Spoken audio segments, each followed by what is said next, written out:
কাঠের bicycle, handle, mudguard, সিটও প্লাস্টিকের নয়, কাঠের।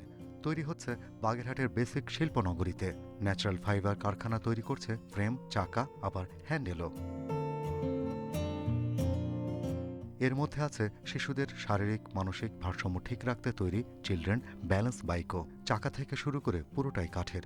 দিনে তৈরি হচ্ছে শতাধিক। পরিবেশ বান্ধব বলে রপ্তানি হচ্ছে গ্রিস, বেলজিয়াম সহ ইউরোপের নানা দেশে। কাঠের সাইকেলগুলি নিয়ে তারাই মুভ করে শহরের ভিতরে বা বাইরে, যে সাইকেলগুলি ট্রামে বা বাসে ফোল্ড করে নিতে পারে। তা কাঠের সাইকেলগুলিতে এই ব্যবস্থা আছে।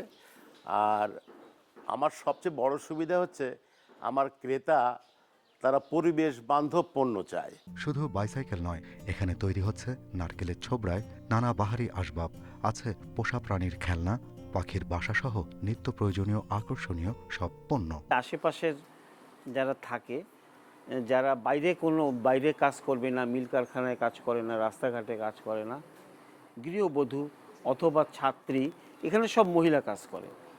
আমেরিকা থেকে ইতালি, ফ্রান্সেও যাচ্ছে এসব। সৃষ্টি হচ্ছে নতুন বাজার ও কর্মসংস্থান, আসছে বৈদেশিক মুদ্রা। উদ্যোক্তারা বলছেন, লবণ পানিতে থেকে চিংড়ি পোনা সংগ্রহ করতে গিয়ে নানা রোগে ভুগছেন উপকূলের নারী। এ শিল্প তাদের জন্য তৈরি করছে অপার সম্ভাবনা। নারকেলের হার্ড সেল দিয়ে আপনার অ্যাক্টিভেটেড কার্বন তৈরি করা যায়। আমার দেশে অ্যাক্টিভেটেড কার্বন পুরোটাই আমদানি হয়।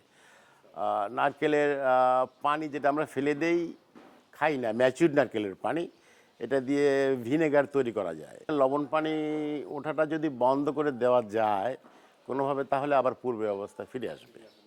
বাগেরহাটের পাশেই হয়েছে মংলার অর্থনৈতিক অঞ্চল। সেখানে পরিবেশ বান্ধব এই শিল্প বিকাশ অর্থনীতিতে বড় ভূমিকা রাখবে বলে মনে করেন উদ্যোক্তারা। ইউরোপের বাজারে ব্যাপক জনপ্রিয়তা ও চাহিদা থাকলেও বাংলাদেশে খুব বেশি পরিচিতি নাই। স্থানীয় উদ্যোক্তাদের স্বপ্ন, পরিবেশ বান্ধব এই সাইকেলটি একদিন বাংলাদেশের তরুণ প্রজন্ম গ্রহণ করবে এবং দেশের সমস্ত জায়গায় এ সাইকেলের ব্যাপক প্রচলন ঘটবে। Shahriar Anirban, independent news, Bagerhat.